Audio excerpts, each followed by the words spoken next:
Oke, mari kita mulai.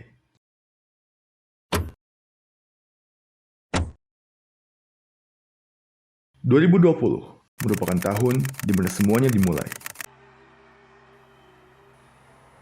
Pada awalnya, seluruh umat manusia menyambut baik kedatangan tahun 2020 dengan sukacita. Ada Arman Helmi. Oke, tinggal 1 menit lagi. Namun, 2020 sendiri tidak menyambut dengan baik. Di awal Januari, kita sudah disuguhi berbagai permasalahan dan peristiwa-peristiwa yang tidak mengenakan, baik dari dalam maupun luar negeri. Dimulai dari hujan deras yang mengguyuri Jakarta, yang menyebabkan banjir hingga menelan korban jiwa sebanyak 48 orang. Kebakaran hutan di Australia hingga Amerika, yang mengirimkan rudal ke Irak, hingga memakan korban sebanyak 10.000 orang. Termasuk komandan pasukan UTS Iran, yaitu Jenderal Qasem Soleimani dan Abu Mahdi al-Muhandis. 3 days, his supporters holding portraits of him, pounding their chest in anger and grief. The leader of Iranian-backed Hezbollah saying American soldiers... Namun, yang paling menggemparkan seluruh dunia adalah pandemi COVID-19 yang disebabkan oleh virus corona baru berjenis SARS-CoV-2. Kasus COVID-19 sendiri pertama terjadi di kota Wuhan, Provinsi Hubei, Tiongkok, pada akhir Desember 2019. Terkonfirmasi, terdapat 547 kasus terjadi di Tiongkok dan 82 kasus di luar Tiongkok. Kasus ini akhirnya meluas ke 69 negara, termasuk Indonesia.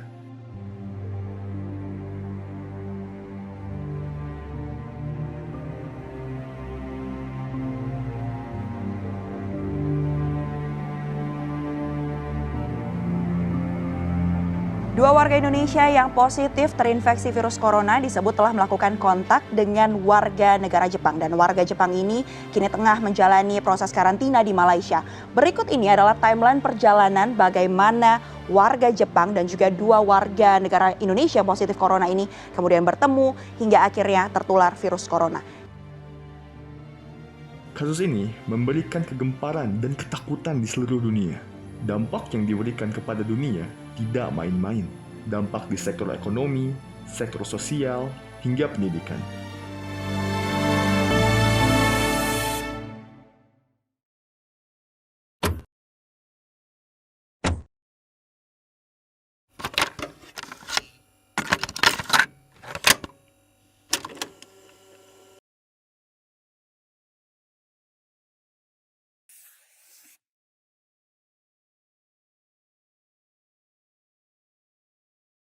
Nggak mau sekolah online Bikin sedikit bingung ya. karena udah terbiasa sekolah secara offline. Yang sekolah online tuh jujur aja kalau di rumah kan bosen ya. Sekolah bangun, buka laptop, buka LMS lagi, nggak ada interaksi sama teman sekelas. Jadi kan kalau sekolah langsung kita bisa interaksi sama teman sekelas, sama di sekolah gitu, bisa lebih seru di sekolah. Selama pembelajaran kita itu kita lebih sering ketemu sama tutornya, sama gurunya kayak gitu. Jadi ketika ada kabar tiba-tiba kita harus belajar secara online, aku cukup bingung gitu. Aku harus gimana? Apa yang harus aku lakuin?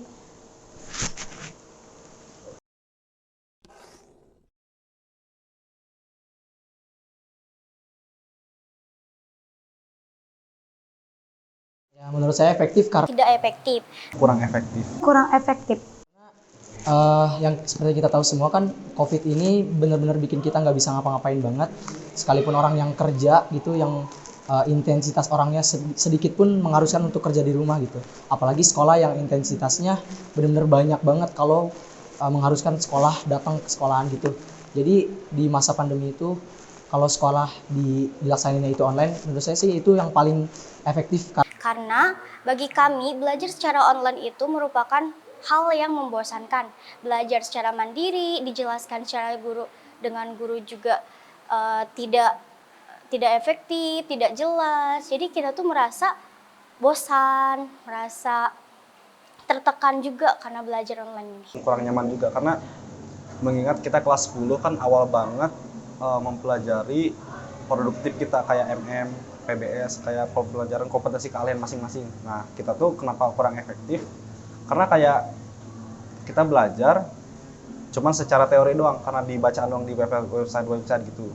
Nah, ditambah kita tiap pelajaran, apalagi kelas 10 awal banget, nggak mungkin langsung mengerti dong. Nah, makanya kita butuh penjelasan dari si guru. Karena pembelajaran ini kita menggunakan perantara, yaitu suatu media teknologi gitu. Jadi si muridnya itu sulit untuk mengekspor materinya, sulit untuk bertanya jika dia kebingungan kayak gitu.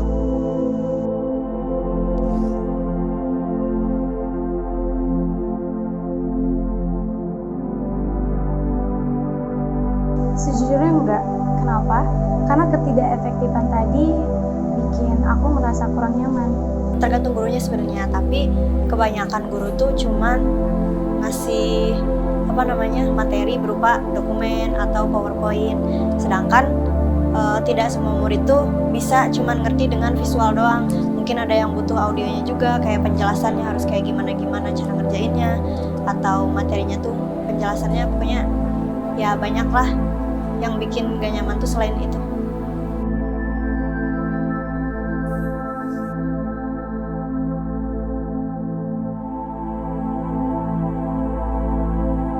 Kurangnya interaksi antara murid dan guru. Terus keterlambatan juga internet karena siswa punya internet namun tidak punya kuota, dan gangguan juga yang ada di rumah. Jadi ada momen ketika itu karena mungkin memang belum terbiasa sama sistem pembelajaran ini, ada waktu itu kesulitan sinyal, atau lagi Zoom tiba-tiba kuotanya habis, atau lagi belajar daring juga nih tiba-tiba dipanggil sama orang tua.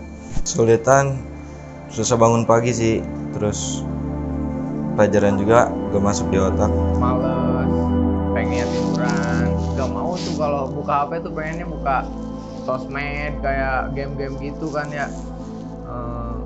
Gue tuh orangnya males kalau belajar di HP, suka nggak masuk pembelajaran yang nggak efektif gitu ya. Jadi malas aja, kadang nggak punya kuota, suka susah gitu, nggak punya duit. Apalagi kan pandemi gini, miskin.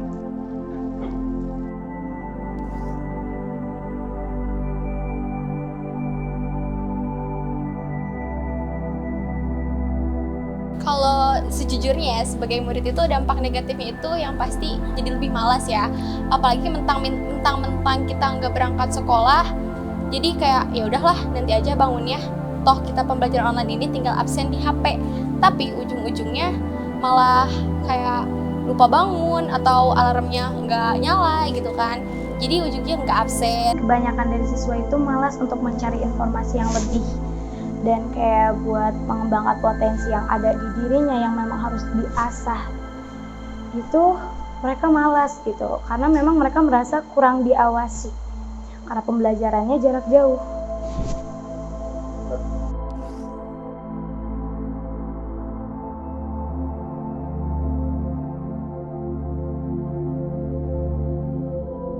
Dampak positifnya itu kita jadi lebih tahu bagaimana memanfaatkan teknologi, penggunaan teknologi itu bagaimana, dan kita jadi lebih mudah mencari informasi. Buat gue sih, jadi dampak positif buat gue sendiri nih. Gak usah bangun pagi, jadi enaklah gak usah terlalu pagi.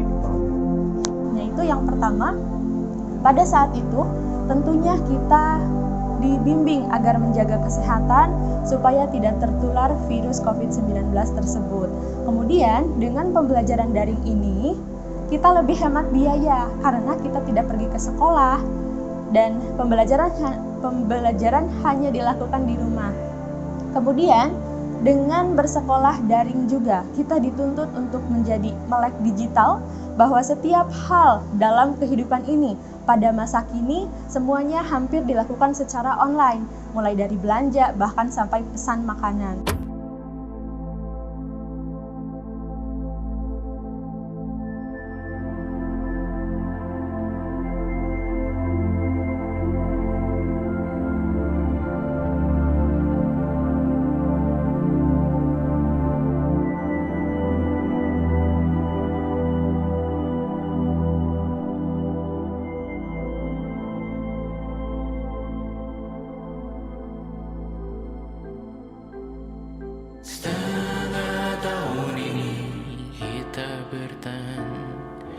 belajar bermaafan tanpa pertemuan.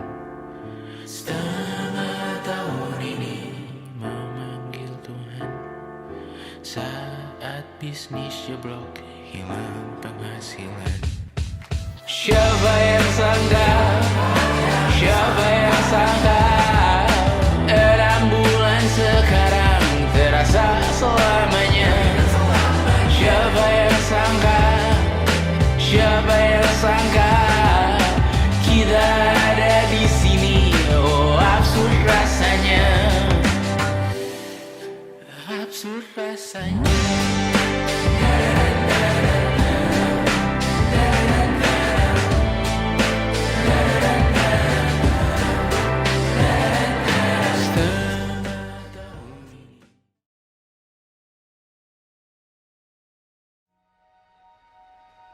Pandemi COVID-19 membuat negara-negara maju berlomba-lomba membuat vaksin demi mengakhiri pandemi.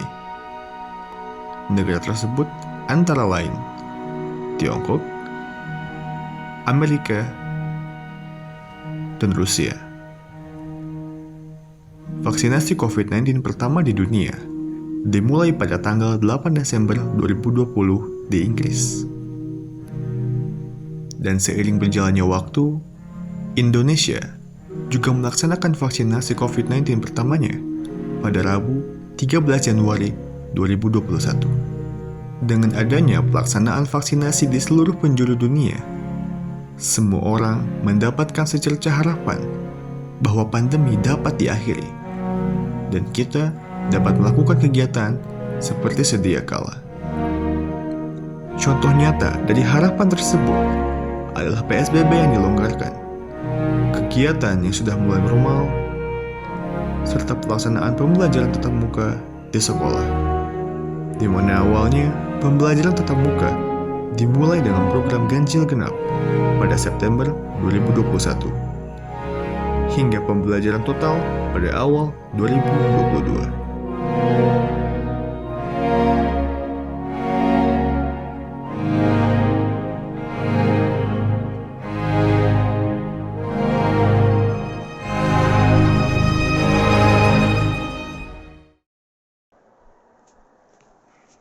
Buat gue sih kurang banget. Kurang setuju sama penerapan ganjil genap ini. Kurang banget pembelajaran ganjil genap. Gue kebagian tuh ganjil. Pelajaran juga jarang-jarang ada gitu. Karena kebetulan kita masih di era new normal. Kalau misalkan penerapan ini walaupun kita tetap mengikuti aturan himbauan pemerintah, khawatir virusnya itu mewabah gitu. Dan memang penerapan ganjil genap ini sedikit bosen karena kita nggak ketemu sama semua teman satu kelas.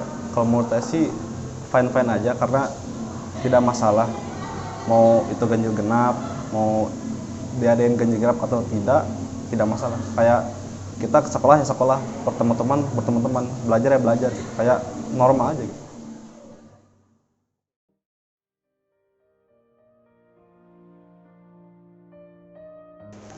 Untuk peraturan 5M kayaknya nggak ada masalah, soalnya mengingatkan kalau misalkan kita sekolahnya udah masuk tapi kita nggak nerapin apa-apa atau nggak ada peraturan yang seharusnya dipatuhi gitu, percuma aja kayaknya sekolah masuk. Kalau misalkan walaupun ganjil genap tapi nggak ada 5M itu kayaknya akan ada resikonya juga. Jadi kalau menurut saya pribadi 5M itu harus banget ada karena buat bikin orang-orang itu jadi lebih waspada juga sama dirinya sendiri gitu. Aku pengennya kita itu benar-benar pulih dari COVID itu, dari virus yang mewabah itu, baru kita bisa menjalankan pembelajaran secara langsung. Karena ribet juga kan ketika kita menerapkan 5M itu yang harus pakai masker, penggunaan hand sanitizer, karena kan nggak setiap orang bisa patuh dengan aturan tersebut.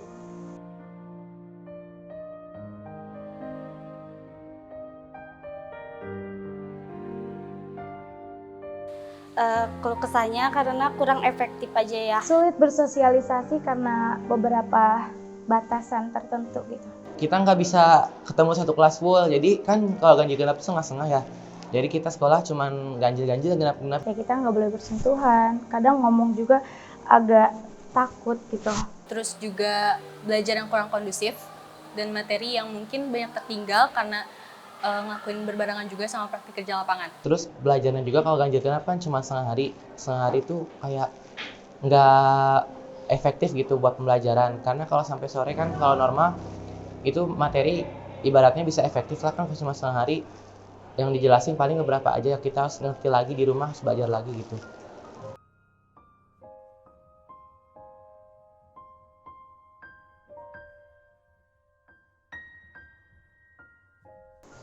Ngomongin PKL, jujur Li, to be honest gitu. Itu sih gue bener-bener kaget ya. Kaget banget. Kayak belum siap gitu. Apalagi gue bisa dibilang belum bisa apa-apa di bidang multimedia. Kita belum terlalu mengasah skill gitu loh buat PKL. Terus kita juga butuh mental yang emang benar-benar siap menghadapi dunia kerja gitu. Walaupun itu cuman pelatihan yang diadakan sama sekolah atas kerja sama-sama instansi gitu. Tapi tetap aja gitu ngerasa wow, tiba-tiba. Terus udah ada simulasi PKL lagi, berarti bentar lagi mau berangkat dong PKL. Gue di angkatan 13 kayaknya PKL gue paling jauh di Jakarta. Jadi gue bener-bener kaget. Tapi dengan ilmu yang menurut Hakim rasa belum cukup, masih kurang gitu. Takutnya di perusahaan tersebut Hakim itu malah jadi beban perusahaan. Tapi dengan untungnya SMK Amalia itu ada pembekalan. Di pembekalan itu kita mempelajari hal-hal yang akan dihadapi saat PKL nanti. Tapi dan sekaligus bersyukur bahwa it is one of the best experience in my life. PKL ini menjadi pengalaman yang berharga bagi kita semua tentunya. Dan juga kita gak bisa nolak bahwa ini adalah program sekolah dan tentunya kita harus mengikuti itu. Siap gak siap, mau gak mau. Karena dari situlah that's why kita adalah belajar. Tugas kita adalah belajar, mempelajari hal-hal baru, beradaptasi, sehingga nantinya kita bisa berubah, tentunya berubah menjadi yang lebih baik.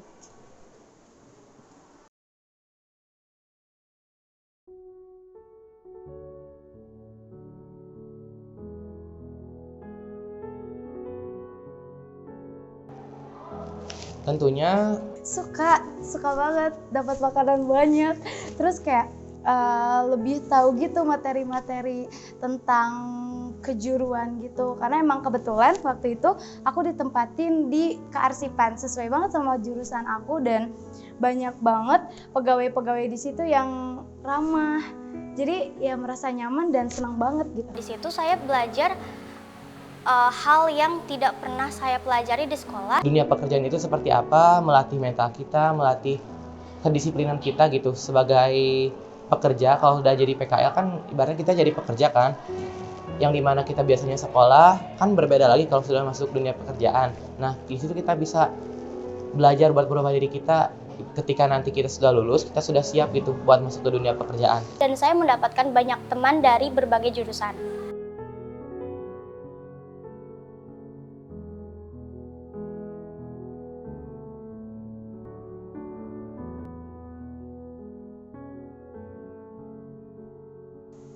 Oke, keluh kesahnya itu sedikit pusing. Bener-bener susah banget ya itu laporan, apalagi belum revisi-revisi. Waktu itu kan kita awal-awal masuk sekolah, pas kelas 10-nya kan daring. Jadi kita nggak punya kenalan kakak kelas. Sedangkan kalau ngerjain laporan PKL itu awal-awal agak bingung juga ya. Jadi kita nggak bisa nanya-nanya gitu, selain ke pembina. Sedangkan kalau sama pembina itu agak canggung. Nggak kayak sama kakak kelas. Gua tuh orangnya pemalas, bisa dibilang pemalas sih kalau dalam soal kayak gitu ya. Udah berapa kali itu revisi bolak-balik, bener-bener pusing banget itu. Sampai pulang maghrib pun bener-bener capek. Terus pas apa ya, waktu bimbingan sih, waktu ada revisian itu sedikit bikin pusing. Apalagi kalau misalkan kita bimbingan, terus pembinanya tuh ngebatalin bimbingannya. Kayak kita nih butuh buat tanya-tanya perihal ini, perihal itu, tapi malah dibatalin gitu. Dan buat ngadepin sidang sih pastinya deg-degan ya. Terus overthinking juga, takut kita nggak lulus sidang atau takut kita ada kendala di sidang. Terus sempet juga waktu itu kecapean dan sakit, dan untuk sidangnya sendiri tegang ya, karena mungkin gambaran aku itu pas sidang itu benar-benar kayak kita harus menjelaskan sesuatu di depan orang yang menilai kita, jadi kayak ya sedikit tegang aja sih.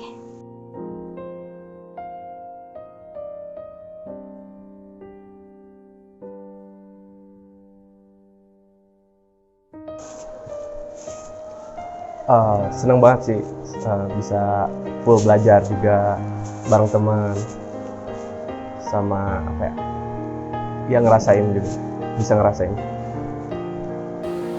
Jujur dari aku sendiri itu seneng banget karena bisa ketemu sama teman-teman yang lain, terus juga bisa ngelakuin banyak kegiatan di sekolah yang belum mungkin dilakuin pas dari belajar daring, kayaknya itu sih.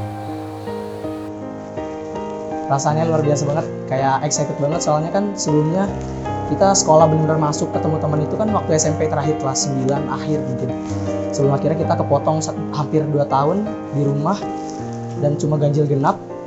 Habis itu kelas 9 kelas 12 kita langsung disuruh atau masuk secara normal semua. Itu rasanya kayak kita flashback ke waktu SMP, kita ketemu teman semuanya di sekolah rame banget. Sampai kita bisa lihat teman-teman kita main bola gitu, istirahat rame banget, dan itu bikin kayak itu seru banget sih, bikin kita jadi kayak wah ini sekolah tuh kayak gini gitu loh. Kalau sebenarnya kan kita kayak ngerasa di rumah kita ngapain gitu di rumah, walaupun sebenarnya ada beberapa ada tuntutan juga yang harus kita penuhin gitu selama di rumah, tapi kalau di sekolah kita bisa lebih ekspresiin juga dari pelajaran-pelajaran yang guru kasih ke kita gitu.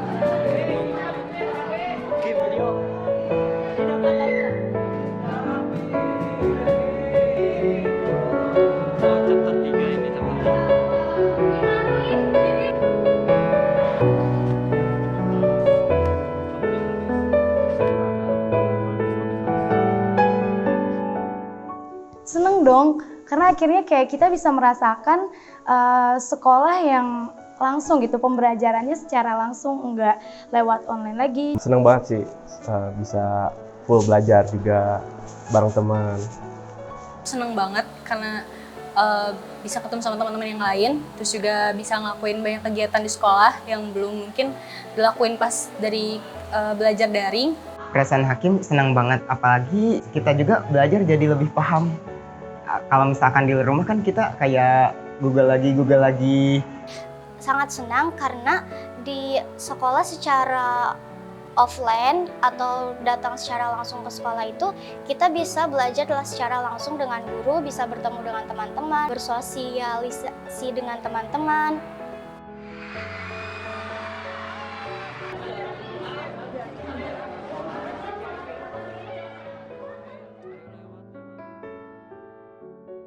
Paling terasa dari suasananya sih kan karena misalkan kita daring itu kan di rumah ya. Kalau misalkan di rumah kita sendiri, nggak ada siapa-siapa lagi, yang kita ketemu teman cuma lewat Zoom. Kalau sekolah langsung kan kita di kelas kumpul apa sih rame gitu, sosialisasinya ada, terus kita bisa interaksi sama guru, sama teman-teman sekelas, bahkan teman yang beda kelas gitu.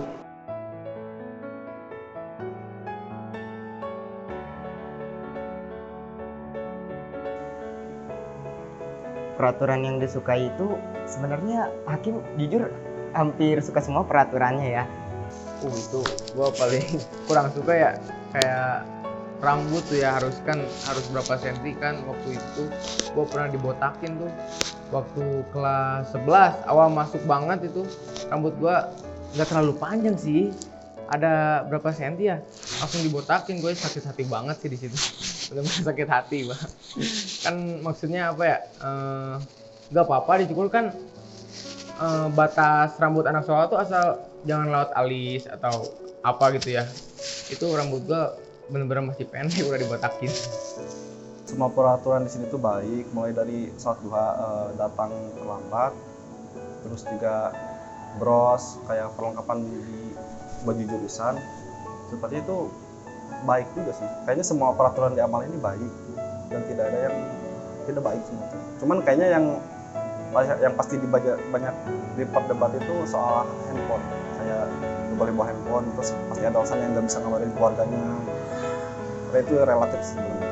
Menurut saya nggak apa-apa.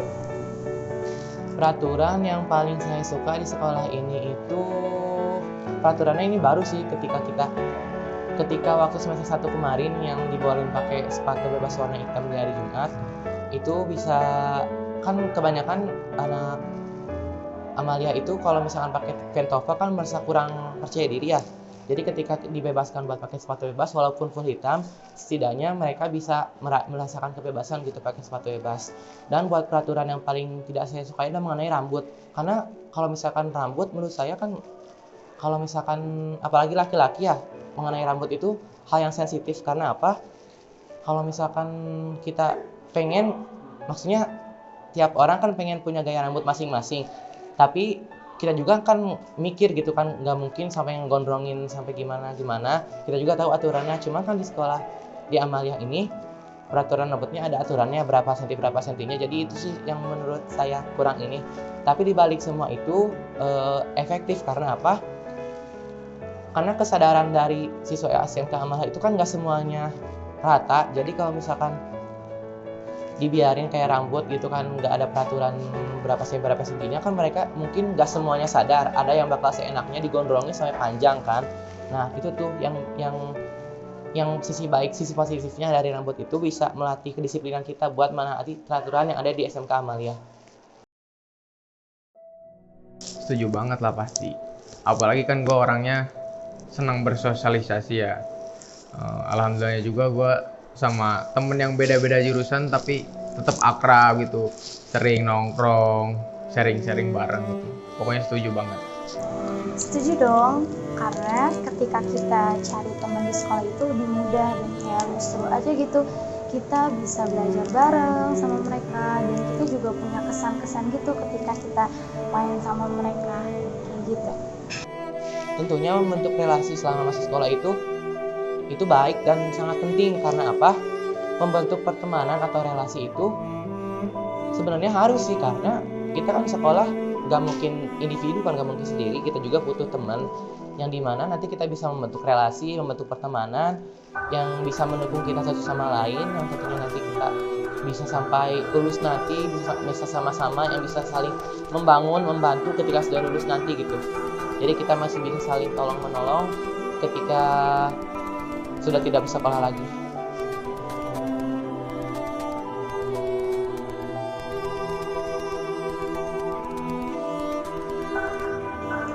Ada satu momen yang aku sukain dan berkesan banget itu, jadi ketika jam kos di kelas itu suka ada tidur bareng gitu, ngampar kayak ikan asin, dan itu seru banget. Terus ada jam makan siang, itu makan bareng, bagi-bagi bekal bareng kayak gitu.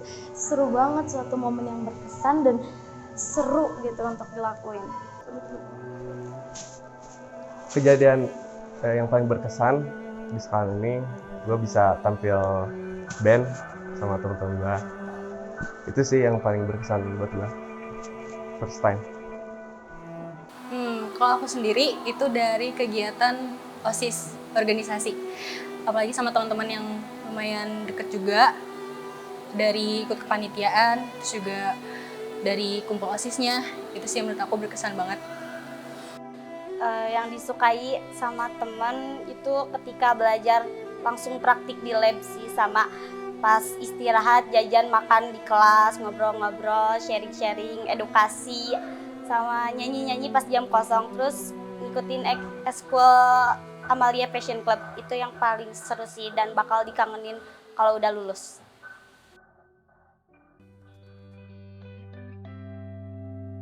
Selalu minta bertemu lagi, namun hanya bersua di reuni. Nama-nama yang datang dan kadang bagai maling di malam hari. Jangan takut melihat yang ambil cuti. Kapan-kapan semoga kau berani. Hidup bukan saling mendahului. Bermimpilah sendiri-sendiri. Tak ada yang tahu kapan kau mencapai tujuan.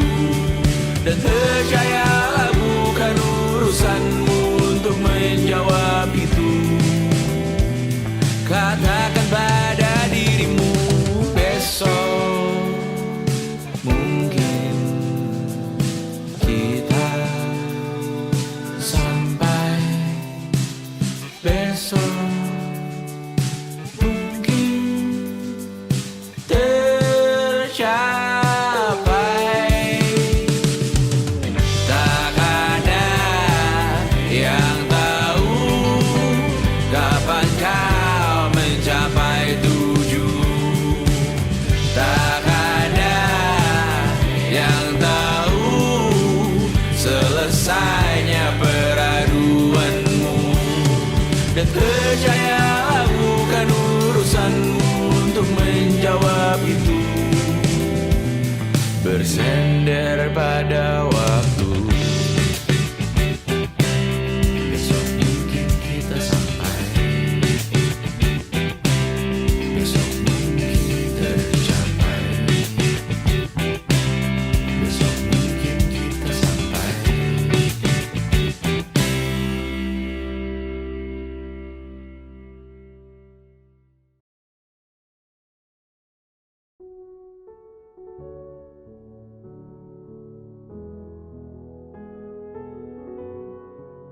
Buat angkatan 13, lu pada keren-keren. We proud to be here.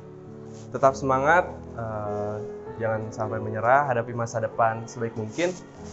Keep strong and never surrender. Lebih ditingkatkan lagi dalam beribadah kepada Allah Subhanahu wa taala, terutama dalam sholat, jangan lupa ambil air wudhu. Semoga untuk angkatan 13 ini makin sukses dan makin lebih baik lagi ke depannya. Amin. Pesannya jaga attitude sih yang paling penting tuh. Semuanya lulusnya kita dari sekolah ini adalah awal buat kita ketemu sama dunia yang sebenarnya. Pasti banyak banget kejutan yang gak kita kira, kejutan yang mungkin kita sendiri kaget gitu. Jadi buat kalian semua tetap semangat dan jadi diri sendiri. Jangan lupa tetap bersyukur. Buat angkatan 13, sukses terus. Buat teman-teman yang mungkin lulusnya menikah, semoga dapat momongan. Buat teman-teman yang mau masuk kuliah, semoga diterima. Buat teman-teman yang mau kerja, semoga gajinya tinggi. Mungkin bisa lebih semangat lagi, terus juga lebih semangat buat gapai cita-citanya. Semoga angkatan 13 ini menjadi orang yang sukses. Terus karena angkatan 13 ini ujiannya mungkin benar-benar lebih berat dari angkatan sebelumnya. Jadi semoga kedepannya itu semuanya jadi orang yang benar-benar berguna dan bermanfaat bagi semua orang. Buat angkatan 13, semoga bisa menjaga nama baik SMK Amalia dan semoga beruntung menghadapi dunia yang sesungguhnya. Mudah-mudahan semuanya di angkatan 13 ini setelah lulus bisa mendapatkan pekerjaan yang baik, lulus dengan cara yang baik, terus juga menjenjang karir dan pendidikan yang tinggi, dan semoga itu sih mendapat pekerjaan yang tepat sesuai kompetensi kalian masing-masing. Oke, pesan dari gua untuk angkatan 13, teman-teman gua yang mau melanjutkan ke perguruan tinggi, carilah ilmu sampai ke negeri Cina, Jepang, Amerika juga boleh. Yang mau bekerja keras, terus bekerja keras. Sebelum bawa uang jangan dulu pulang. Intinya rajin sholat, harus ingat dengan Allah dimanapun.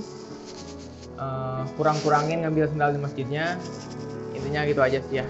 Tentunya jangan menyerah, buat selalu semangat. Karena walaupun kita sekolah 1 tahun daring, 1 tahun ganjil genap dan 1 tahun full offline, itu bukan bukan alasan buat kita males gitu ke depannya. Dan juga masuk ke tempat kerja yang bagus gitu. Dan juga pesan dari saya buat angkatan 13, jangan pernah lupain masa-masa sekolah kita, walaupun yang saya sebutkan lagi, kita itu sekolah online, ganjil genap, offline, pokoknya nikmatin aja.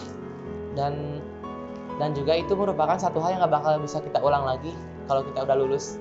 Buat angkatan 13, tentunya kita punya cerita yang lain, cerita yang beda dari angkatan yang lain, angkatan sebelumnya. Jadi kesimpulannya buat kita, ya kita bersyukur kita bisa lewatin semuanya, mulai dari pandemi, sekolah online, dan lain sebagainya. Jadi buat kita semua, saya juga termasuk, jangan lupa terus semangat untuk gapai cita-cita, karena perjalanan kita masih panjang. Ini tuh gerbang pertama kita untuk memulai kehidupan yang sebenarnya. Jadi semangat terus. 3 tahun di SMK ini adalah masa yang terlalu singkat, tapi ini sangat berharga. Semoga apa-apa yang telah kita pelajari di SMK ini dapat kita terapkan dalam kehidupan, membimbing kita menjadi manusia yang manusia melalui pengalaman berharga tersebut. Dan juga kita jadi manusia yang bisa memberi manfaat bagi orang lain. Mengingat sebentar lagi kita akan melaksanakan ujian yang begitu banyak, tentunya itu cukup menguras energi. Mari kita manfaatkan waktu yang kita miliki, give our best untuk ujian-ujian tersebut, dan mari meminjam kekuatan kepada Allah Subhanahu wa Ta'ala, bahwa dengannya nothing impossible. Dan pesan terakhir, stay strong, bahwa hidup kita yang sebenarnya dimulai setelah kita lulus dari sini.